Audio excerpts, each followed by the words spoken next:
My wife emptied our entire account while I was deployed overseas. She thought I'd be helpless, thousands of miles away. But what she didn't know? I was ready for everything. That's the kind of betrayal that doesn't just hit your bank, it hits your soul.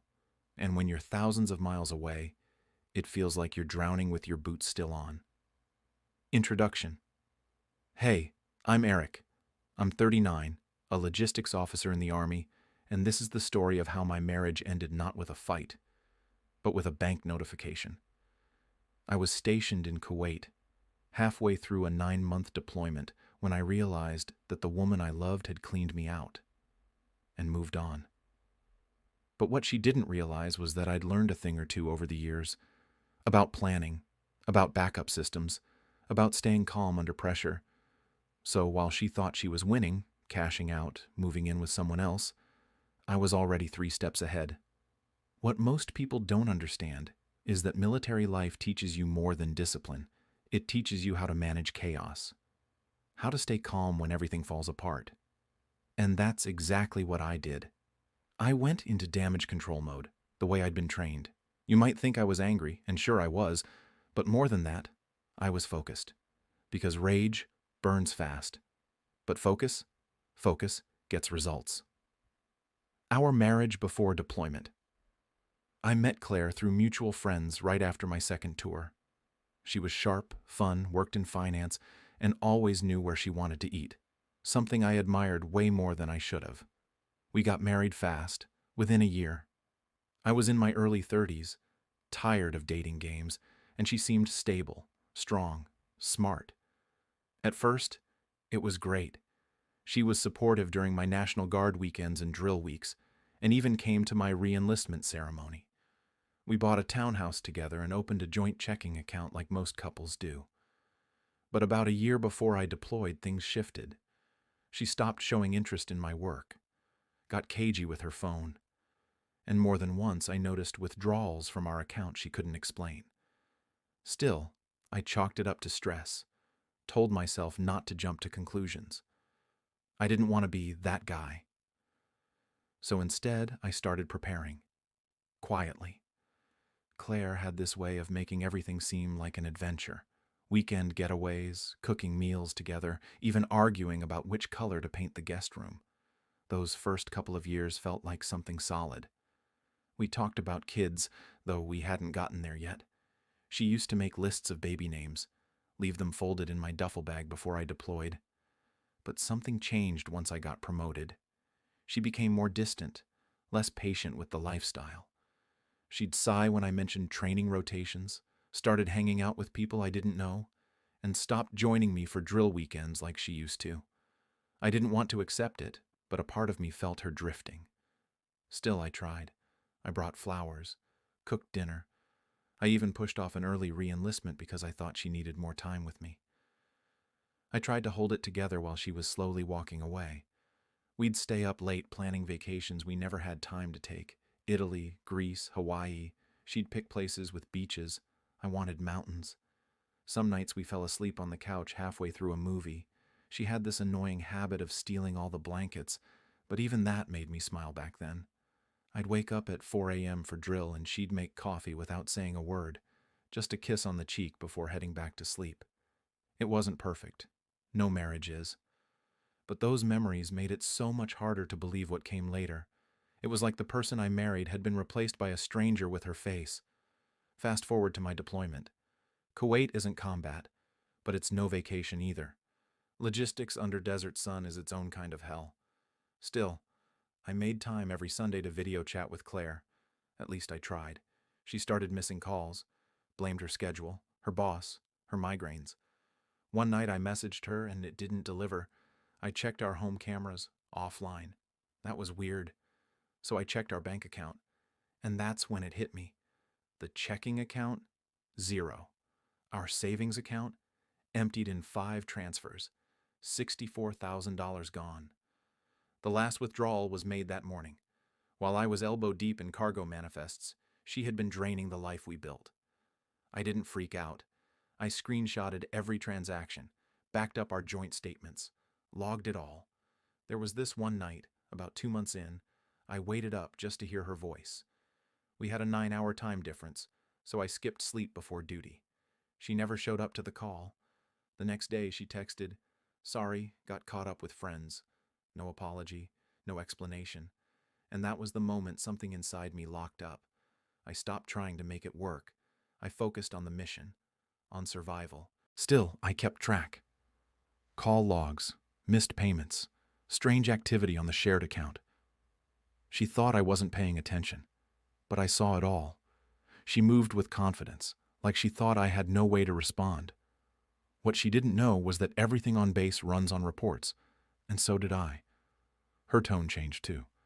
Our video calls used to start with, "Hey babe," and end with, "Miss you already."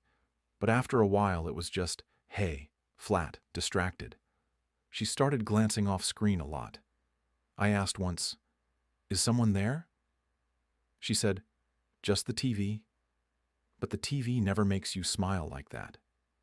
I began to brace myself before every call. Sometimes I'd stare at the screen long after she'd disconnected, wondering what just happened.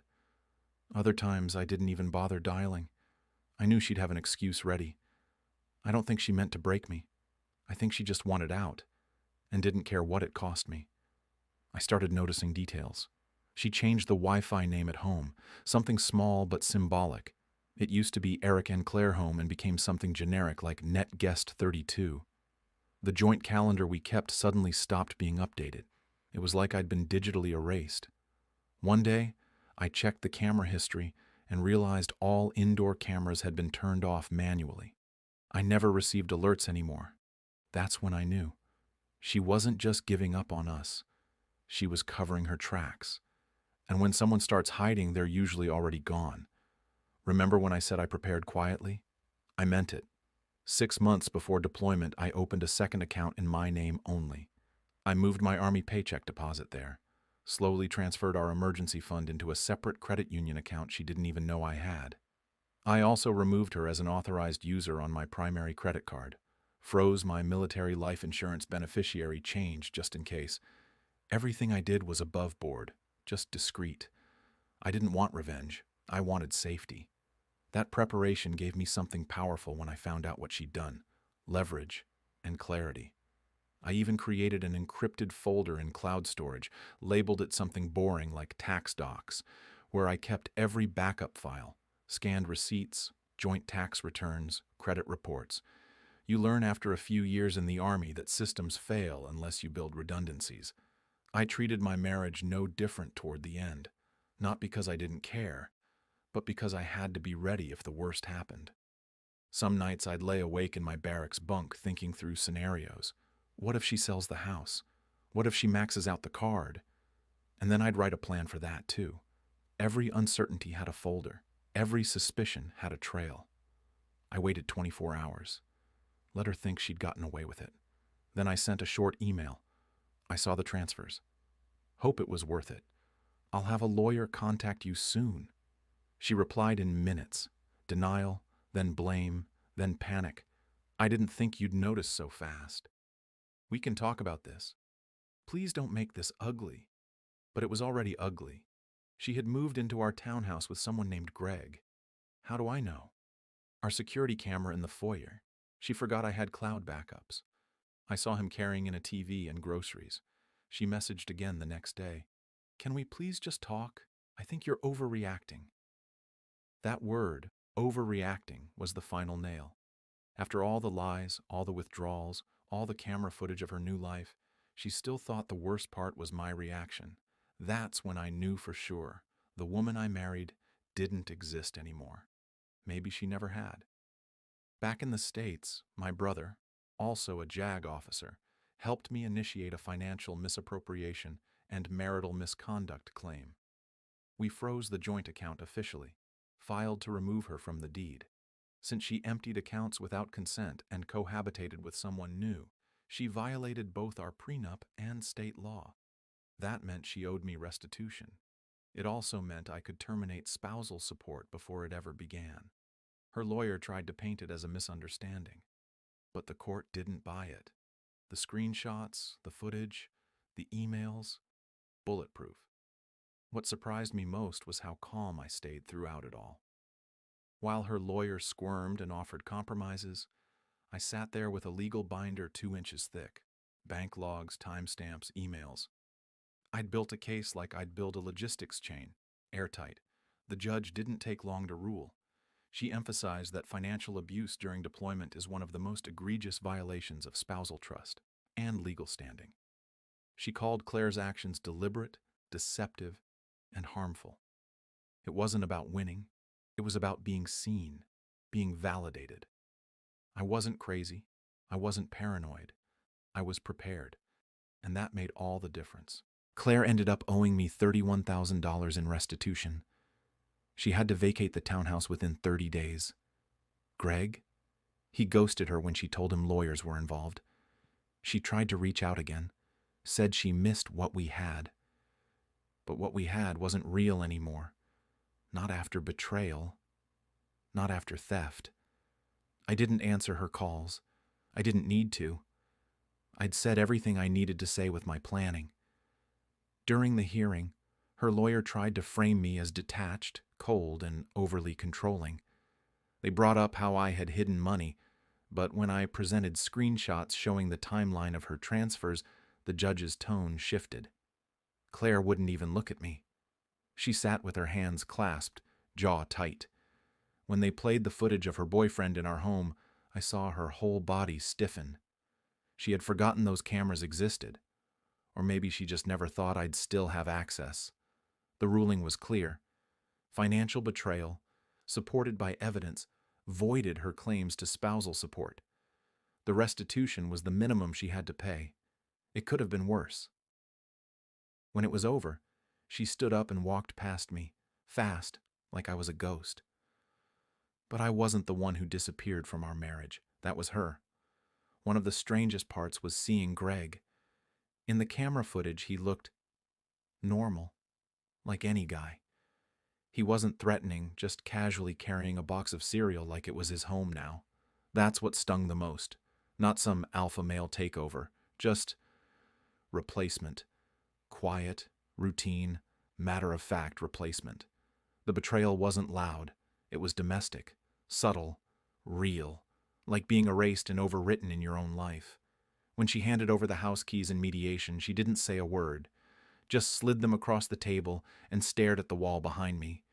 I stared back, not at her, but at what used to be my future, and I felt nothing, not even anger, just finality. Even months later, when people asked what happened, I kept it short. She moved on while I was away. I didn't give details, didn't show receipts, not because I was hiding the truth, because the truth didn't need to be repeated to remain real. In the military, we call it operational silence. Say what matters. Hold the rest. Let results speak louder than revenge. When I came home, I didn't go back to that house. I sold it. Took the money, bought a cabin outside Asheville, North Carolina. Quiet, peaceful. Big enough for me and my dog, Max. And every nail in that place? Mine. I rebuilt, not just financially, but mentally. Got promoted. Started mentoring younger soldiers. Spoke at a few financial preparedness events for deployed troops. It turns out, what happened to me wasn't rare. It happens to military spouses more than anyone talks about. And the more I told my story, the more I heard echoes of it in other voices. I remember the first morning in the cabin. Woke up to birds, not alarms. Brewed coffee. Stepped out on the porch with Max laying by my feet. For the first time in years, I felt like my life was my own. The cabin needed work.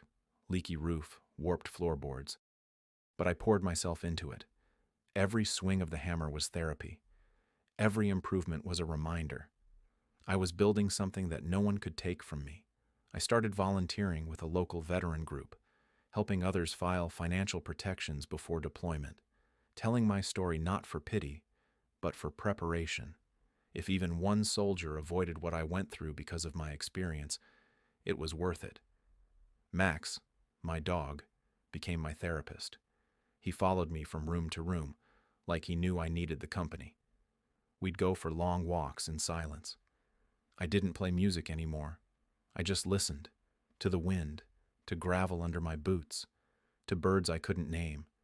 I started journaling again, first time since basic training. Wrote about things I never said out loud, like how I was afraid I'd never trust anyone again, or how part of me blamed myself, even though I knew I shouldn't. The cabin became a canvas. I painted the walls, tore up the flooring, hung shelves with my own hands. Each nail was a small act of recovery. Every dent in the wood held a lesson. And one night, sitting by the fire pit under a sky full of stars, I realized I hadn't thought about her all day. And that felt like the greatest victory of all. Max wasn't just a dog. He was witness to my grief. The only one there when I cried. Just once. Late one night after unpacking my deployment bag and finding the photo of Claire still inside it. I held it for a second. Then I burned it in the fire pit. I thought it would feel violent. It didn't. It felt like closure. These days, I keep a new picture in that same bag. Me and Max, standing in front of the cabin, sunrise behind us. Every time I leave town, that's the reminder I carry. Not what I lost, but what I built. People think betrayal comes like thunder, loud, sudden, impossible to ignore. But sometimes, it creeps in, transfer by transfer, excuse by excuse. But here's what I learned. You don't need to rage. You need to prepare. Think like a soldier. Plan for worst case. And when the moment hits, you'll be the one still standing. I didn't lose everything. I protected what mattered. And I gained something too. Peace. And a story that reminds people like me. We're not alone. There's a certain kind of strength in not needing the last word. In walking away with your dignity intact, while the other person fumbles through excuses. I never posted about her online. Never messaged her family. I just left it in the past. She tried to message me a year later. Some vague text like, "Hey, hope you're doing okay." I didn't respond because I was doing better than okay. I was free. I tell soldiers now, protect your passwords, your finances, your heart. Not out of fear, but out of discipline. Love is trust. But protection? That's wisdom. And when it all falls apart, you won't be scrambling. You'll be ready. A year later, I was asked to speak at a returning veterans panel. I told this story, not to shame her, not to get sympathy, but to warn others. Afterward, a young specialist came up to me and said, "Sir, my wife's been acting weird too. I thought I was crazy, but now I know I'm not. That's why I share this, because too many of us suffer quietly. We think strength means silence, but sometimes the strongest thing you can do is prepare. If you're reading this or watching this and going through something similar, know this: you are not broken. You are not alone. You are not what someone else did to you. You're what you build afterward. And that's where your power lives. Sometimes I still drive past the exit for our old neighborhood. Never take it. But I glance that way. Not because I miss her, but because I'm proud I made it out. You can't always stop someone from betraying you. But you can make sure you're not standing still when it happens. Because the best comeback isn't revenge. It's recovery. You never really know how strong you are until silence becomes your only ally. It's easy to talk tough, but true toughness is measured in what you endure and still rise from. Some people walk into your life to teach you love. Others, to teach you how to protect yourself. Claire was the second kind. I don't hate her anymore, but I'll never trust blindly again, and maybe that's not bitterness. Maybe that's wisdom earned. Looking back, I used to think strength meant never being vulnerable, that keeping quiet was the right way to handle pain. But that's a lie we tell ourselves when we're scared to feel. Real strength is feeling it all: anger, loss, betrayal, and still choosing to move forward without letting it twist you into someone you're not. There was a time when I couldn't even say her name without bitterness. Now, she's just part of the story, a chapter, not the ending. I have new routines now: mornings with Max, coffee on the porch, weekend hikes. I even picked up woodworking. Not because I needed furniture, but because shaping something with your own hands is healing in ways words never can be. Sometimes I get messages from guys I served with. Man, how'd you get through it? My answer's always the same. Prepare like it's a mission. Survive like it's a war. Rebuild like it's your last chance to be whole. And don't forget to live again. Not just exist, live. Love what's real. Guard your peace. That's where the next chapter begins. A few months ago, I spoke at a local community center. Not to talk about war or military tactics, but about betrayal and how to put your life back together piece by piece. People came up afterward with tears in their eyes, not because my story was unique, but because it wasn't. They had lived their own versions of it. Quiet heartbreaks, financial betrayals, emotional ambushes from people they thought would always have their back. I've learned that betrayal doesn't discriminate. It doesn't care how good you are, how loyal, how much you sacrifice. It finds cracks and drives itself into them. But here's the good news. It also teaches you, not just who to trust, but how to trust yourself again. I joined a veteran writing group. Every Thursday night we sit around and tell our truths. Some write poetry, some just talk. I write stories like this, real ones, raw ones. And every time I share, I feel a little more free. This story started with loss, but it ends with clarity. I know who I am now. I know what I'll never tolerate again. And more importantly, I know what I deserve. That's not weakness. That's growth. And if you've ever been through something like this, I hope you find your version of peace too. At one of those writing group nights, a Marine Corps vet shared a piece about how his wife sold his motorcycle while he was deployed. He didn't cry. He just read it quietly, then sat down. We all nodded. No judgment, just understanding. Every man in that room knew what it was like to lose something while pretending you were fine.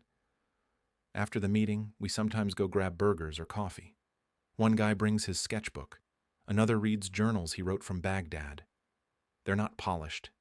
They're real. And in that rawness, we all find pieces of our own healing. Outside the group, life moves slow. I learned to cook better, bought real groceries, started going to the farmer's market on Saturdays. That's something I never did before. Never had time or interest. Now it's therapy. Picking out food I actually want. Not just MREs or whatever was in the fridge. Sometimes I'll run into couples at the market, laughing, arguing, hand in hand. I don't get bitter anymore. I just notice and remind myself that I'm okay on my own. Not because I have to be, but because I learned how. So if you're someone watching this, wondering if you'll ever get through it, trust me, you will. Not all at once. Not without scars. But day by day, step by step. And one morning you'll wake up and realize it doesn't hurt the same way anymore. That's how healing works. Quiet, slow, real. And when you finally feel whole again, that's when you'll know you made it.